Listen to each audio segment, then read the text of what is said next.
Welcome to the Indie PPC podcast. I am your host, Joey Bidner, and this is episode 1 of the show where we talk about paid search from the independent freelancer's perspective.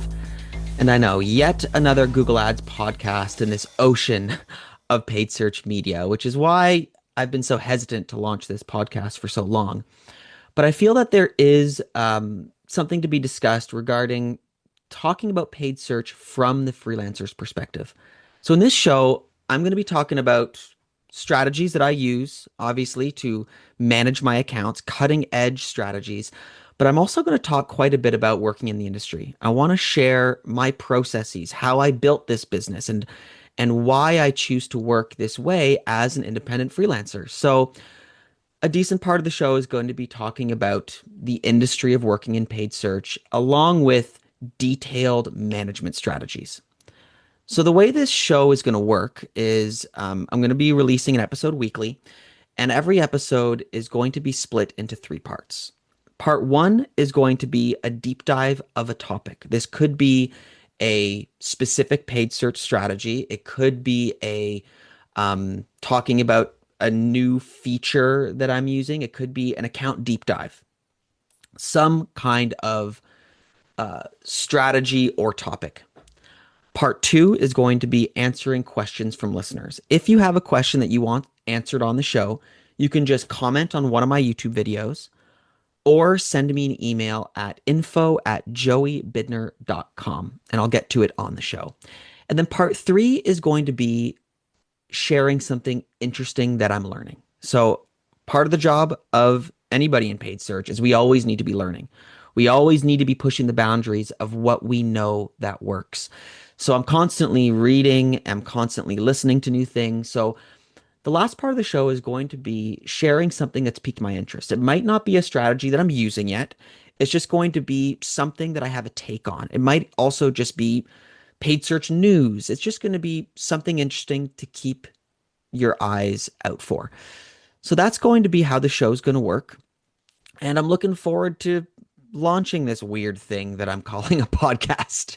And we'll see where it takes us, right? We'll see where it takes us. It's a bit of an experiment.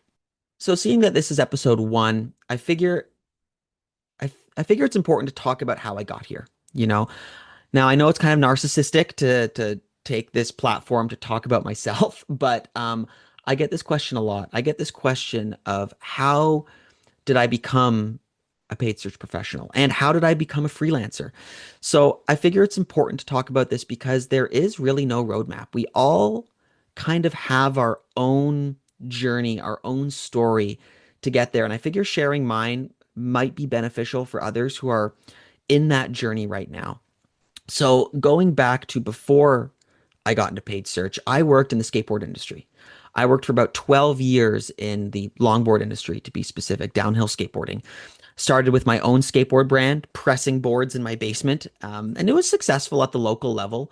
I also had like a small network of actually pretty successful apps. I made some mobile apps dedicated to longboarding, the longboard community, over 1 million downloads on those. So those were actually quite successful. But I transitioned from that to becoming a senior editor of a skateboard magazine.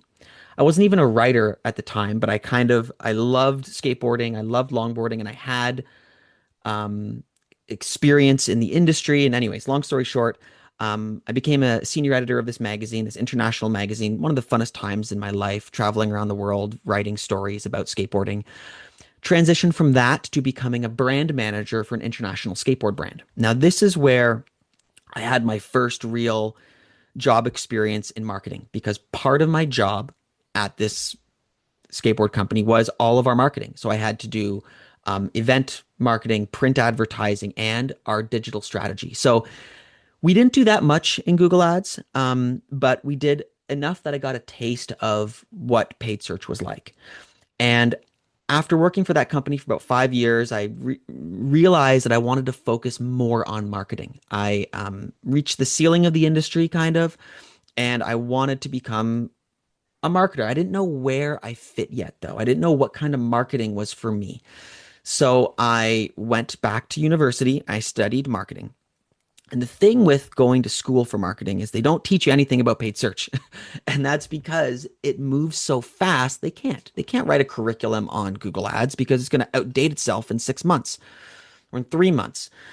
So we had one class. We had one day in our digital marketing class where we talked about paid search. And that was enough to, again, like captivate me. I thought it was fascinating.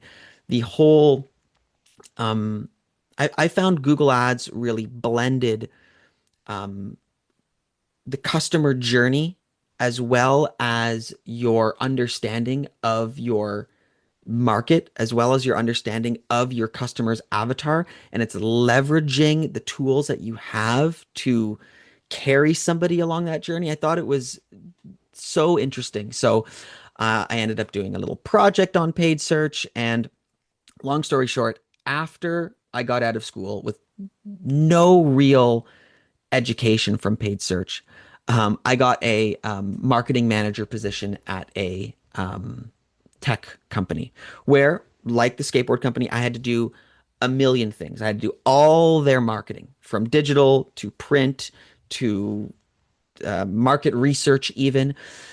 But my favorite part was paid search. Running their Google ads and their Microsoft ads was by far my favorite part of the job. It was the part that every day when I woke up and went to the desk, I couldn't wait to check my results from the day before. So I had a passion for it right away. And I think that that's the important part if you're deciding to get into paid search is you need to have a passion for it because in order to get really good at it, you're going to have to teach yourself. And that's kind of what I want to get to because um, there is no roadmap for how to learn it. So in this stage where I'm at this company learning, there's nobody teaching me, right? There's a million voices out there, and it's up to you to decide who to listen to. So I started, reading every article on Search Engine Land. At the time, there weren't that many actual like YouTube channels or podcasts. I basically had the Paid Search podcast as the one real source of truth, and I still think they are one of the best out there. But I just started like listening to paid search educational content at every chance I got, even though it wasn't the main part of my job. It was a small part of the job. Then while I was working for this tech company, I decided I wanted to pursue this with more focus. So I reached out to a friend of mine who had a local business, and I said, "Hey, let me run your paid search for you. Like, I'll do it for free. Let me run your paid search for free." They had never done it yet. And I'll do it for free because I need the experience. Because I wanted another business to try things on. Because when you work for one company, you can't use the platform to its full potential. Especially B2B tech. I couldn't use Google Shopping, for example. I couldn't do a lot of the things I wanted to do. So I wanted more experience. So I decided to run ads for my friend's business for free and got him a lot of success right out of the gate. It was a really great experience. Ran that for a while, and then I realized like I wanted more. I needed more accounts. I wanted more experience. So I left the tech job, the comfy tech job, and got a job at an agency. And working for an agency was extremely valuable from the context of getting boots on the ground experience. I had to manage 40 accounts on my own, each of them with direct face-to-face contact with clients, which was awesome. Like I needed that face time with clients because a huge part of working in paid search is communication, right? How we communicate the things that we're doing, not only to prove our worth, but also to get the information we need from the client to set realistic goals and to execute the right strategy. Communication is like the heart of it all. And that's one of the things that I'm so grateful for when I worked at this agency, because it gave me that FaceTime with clients. Now, I won't lie though, I freaking hated working at this agency because working at an agency is really facilitating sales. It was clear to me that this job was all about using the least amount of company resources to actually manage the ads and facilitating sales to sell more. And that bothered me because it truly got in the way of me being able to do a good job. And I kind of relate this to, I don't know if any of you have seen that show Office Space or the movie Office Space. It's this hilarious 90s movie that talks about this guy who hates his corporate job. And there's this obnoxious boss that always wants him to make these PTS reports. You don't even know what PTS reports are, but they're useless. It's a useless report. And it drove me nuts that working in an agency meant doing a lot of useless reports that just gave the salespeople, who usually didn't even know what the heck they were talking about, data for them to try to explain the worth of what we're doing to just sell more, as opposed to just allowing me to have the time to do a better job in the accounts. Anyways, we're going to go into that more detail in a future episode. But I moved to another agency, got a senior position at another agency, and it was more the same. It was even worse, actually. I went to this other agency with a really big position, actually, as a senior ads manager, managing a team, but inherited these massive accounts that were managed in archaic strategies that I wasn't allowed to change. And again, more just facilitate sales. So after the second run at working at an agency where that was the experience, I decided I just want to do the work, right? I just want to do the work that I love doing, which is helping businesses, helping them grow with paid ads, right? So I decided to just go freelance. Now, in the time that I worked at the agency, I picked up a couple small clients, right? I had about 5 clients, mostly local businesses, all around the $2,000 monthly spend amount, not big clients. But I had enough that, okay, like I have a bit of a bit of momentum. And that was enough for me to step away from the agency and commit to freelance. Now, this was actually at a very scary time because I had just moved from Canada to the United States. My wife got a job in Boston, so we had to move to one of the most expensive cities in the country. And that's when I decided to split off and do my freelance, launch my freelance career.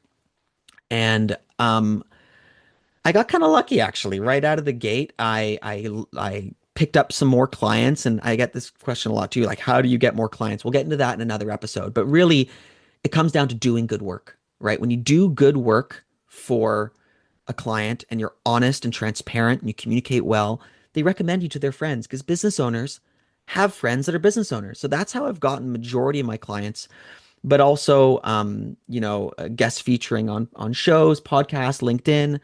I actually got a couple big clients in this time on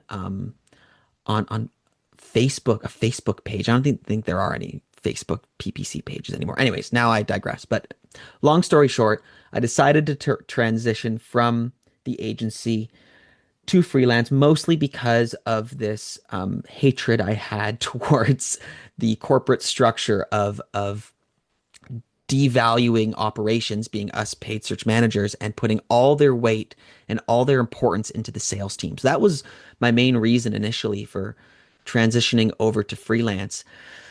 And I'll say the interesting part about being a freelancer is its flexibility. One of the things that also really irritated me about working at agencies is they're so rigid and slow moving in an industry that moves so fast, right? When a new campaign type launches and you want to try it, you want to experiment, you want to use some new features, in my experience at these agencies, it was, oh, we have to create a system for that first. You can't just throw that into the account. We need approval. And I like to move fast. I like to try things out, test them right out of the gate. So that's another benefit of freelancing is we're able to pivot and move fast. So we're going to get into more of that in future episodes on the value of being an independent ads manager and being able to pivot. But I guess just circling back to this journey of working in paid search, it all comes down to being able to teach yourself. That was one of the skills that I guess I got from it was something actually that a professor said to me once. It was before I went to university. Actually, I went to college for a couple years for this small business entrepreneurial program, and I had this one professor that said something that always stuck with me. And he said, if you want to become a professional in something, it's not just about the 10,000 hours.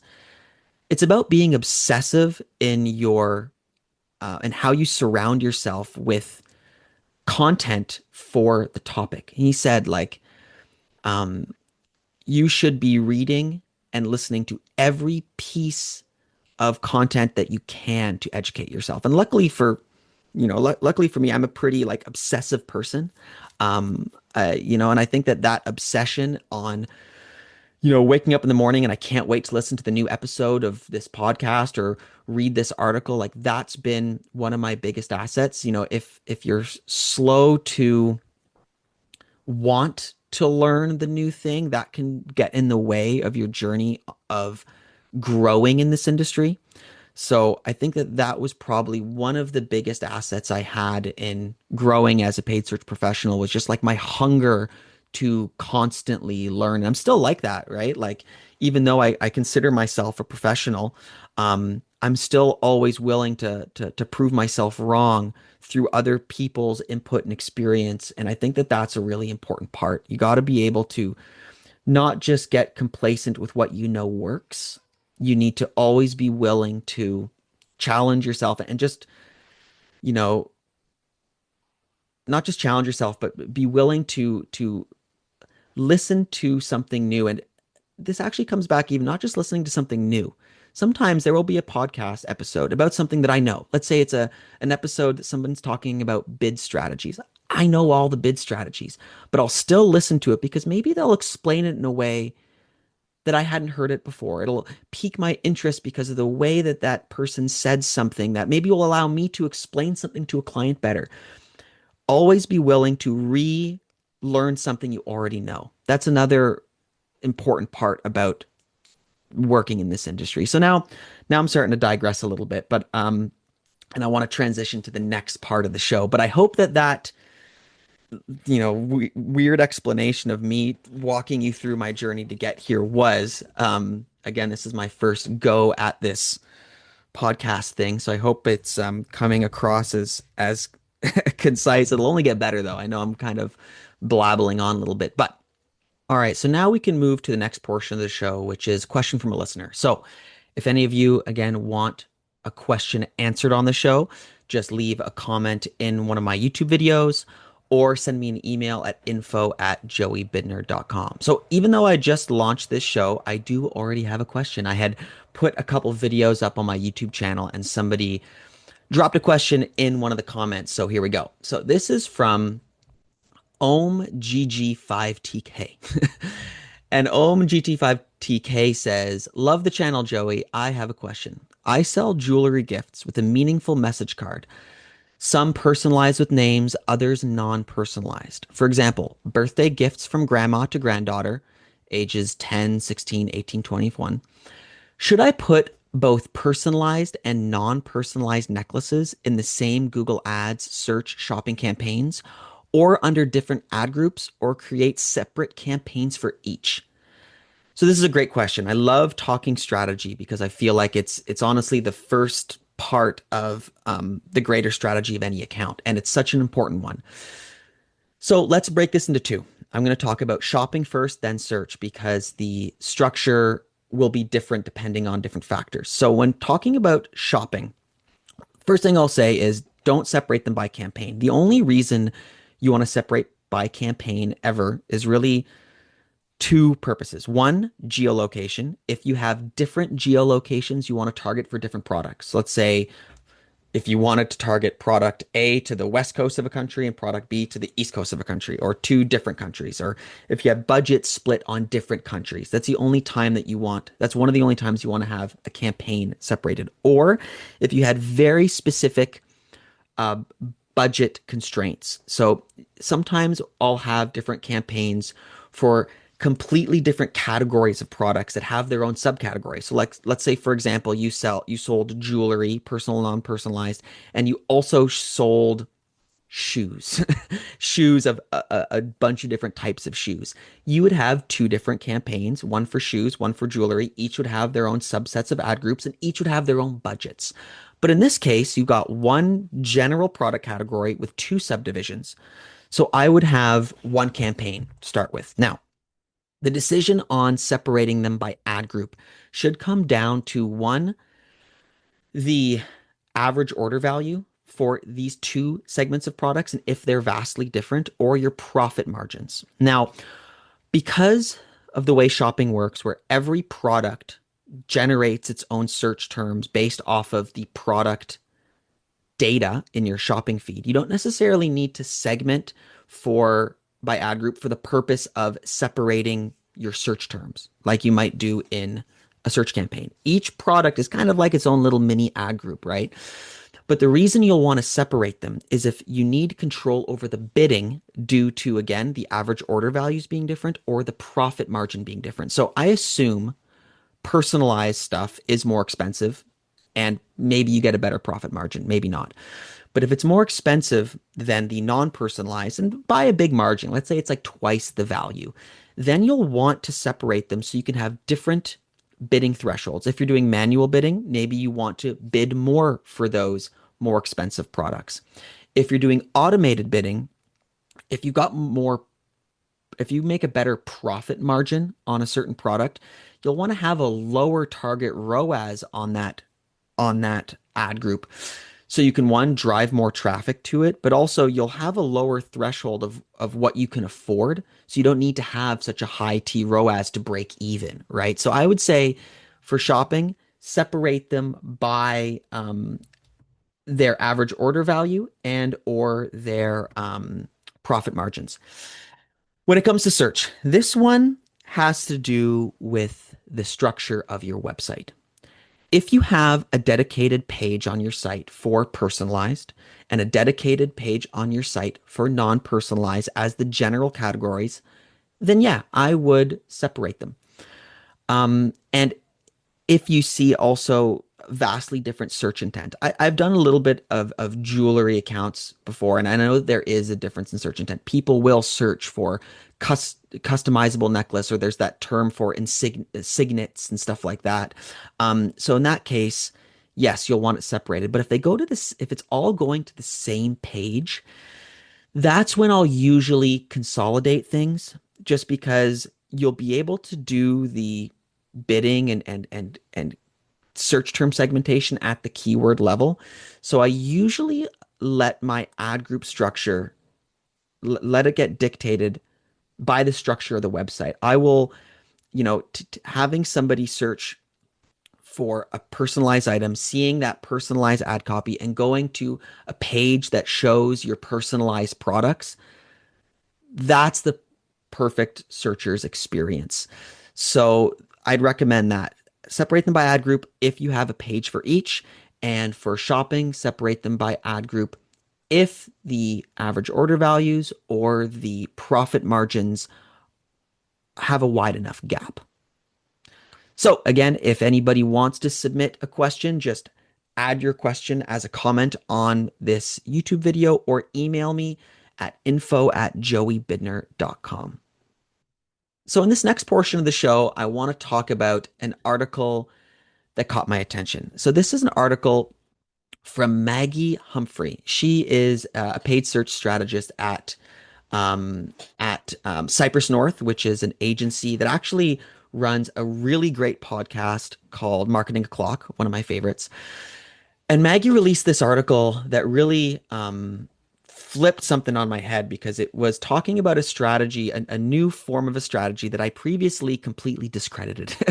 And I love these kinds of articles, ones that make you question your own beliefs in how something works. So Maggie's article, I'm going to link it in the show notes, but it's called How to Use Performance Max for High Customer Acquisition and Retention. So Performance Max in general, by the way, we're going to talk about in other episodes. Sometimes I use it, sometimes I don't. That's not what we're talking about here. We're going to be talking about this setting in Google Ads to steer the algorithm in using your historical data on the conversion actions, the conversions that you have from your high value customers to chase new customers of high value, or to re-engage lapsed customers of high value. So lapsed customer is somebody who bought from you in the past but hasn't bought from you in a long time. And Maggie talks about these new settings only available in PMax right now that really got me curious. So the big difference here in this setting, that we've seen this setting before of in your smart bidding strategy campaign settings, or for any campaign really, You'll see bid for new customers only or bid more for new customers. And previously, I did not like this strategy because it was never clear from Google on how long they consider a customer a customer. The way it works is you upload your customer purchase lists, which are basically just your conversion actions, right? So they know who converted, and if they see someone has converted on that list, they won't serve ads to them. But it was from my understanding that it was only used for like a 30-day period or even shorter than that. Now I can't confirm or deny that, but that's what I had heard it was. So I kind of and I tried it in a small capacity and didn't see any benefit, so I discredited it. But Maggie talks about these new settings in PMAX that I honestly find quite interesting. So in terms of customer acquisition, you no longer have just bid more or bid only for new customers, but you have this option to bid more, bid only for new high value customers. So you can take your customer lists and segment them by the highest value purchasers. So I would use maybe Klaviyo. If you've got Klaviyo is a really great email platform that allows you to slice and dice your products, your customers by what they bought. And you can segment just the high value ones. Or I'm going to start using Ad Beacon for this soon as well, another platform. We're going to talk about what platforms I use in another episode, but just want to talk about how you can slice this data up. And you can import your high value customers. And what you would do is you would create an incremental conversion value for this customer. So the way it works, it kind of tricks the algorithm. You say customers that are of this high value are worth $100 more. So when you get a conversion, what's going to happen is going to add $100 to that person's conversion, and it steers the algorithm in that direction. It's a little bit weird because it inflates your conversion action. So you need to convey this to your client in reporting. But this is how we trick the algorithm to go after something that we give more weight to. So again, we're going to go into that in another episode because I use value-based bidding in some strategies that use that similar idea of inflating conversion values to steal the algorithm. But anyways, I'm digressing. What we're talking about here is uploading new high-value customers. And that's the interesting part. You can say just go after new customers that are of this higher value segment, and Google will basically find the similarities between them and try to find you customers of that high value. Anyways, I won't get too into that, but and then the other part again is re-engaging re-engaging lapsed customers. And it's got the same thing. You can upload your high value lapsed customer lists, add that bid modifier, go after them, bid more for them. I just find it's really interesting. And she talks about in this article how to, it's quite a detailed article. She talks about how to segment your campaigns to create lapsed customers, a lapsed customer strategy, as well as a new customer strategy. She even talks about how to observe and convey the reporting. I haven't tried this yet, and I'm maybe not even doing a great job of explaining it because it's new to me. But I just found it really interesting. I found it really interesting that we have this high value new customer acquisition goal, because that's a big part of any Google Ads strategy is not just going after the conversions, but going after new customers. And I use a lot of third-party platforms like Northbeam or AdBeacon to monitor my new customer acquisition, as it's one of the most important things in Google Ads. We cannot get complacent with just conversions and just think that, oh, any conversion is good. No, we always got to monitor our new customer pipeline. And what I like is that Google is at least giving us more tools. If they're effective or not, unknown, but they're giving us more tools to try to go after more new customers. Yes, it's probably just going to increase your bids and benefit Google that way, but it's worth testing and seeing if, if you have a problem where you've got a lot of conversions, but not a lot of new customer growth, trying something like this could help. Now, we're going to talk about new customer growth in another episode because I have my own strategies on how to do that. But I wanted to share this article as it piqued my interest, and I love that it made me question what I thought was true. So Without further ado, that is episode 1 of the Indie PPC podcast. I hope my rambling and babbling didn't bore you all to death. Who knows if there's even anybody listening at this point through this long episode. But I want to reiterate, if you have any questions you'd like answered on the show, please leave a comment on the video or send me an email and give me your feedback. I mean, I am learning as I do this. I'd love to hear your feedback on what I am doing right, what I'm doing wrong, what you agree with, what you disagree with. Call me out on if I say too much. I don't know. This is all for funsies. So I hope that you learned something, and I'll see you next week. Bye bye.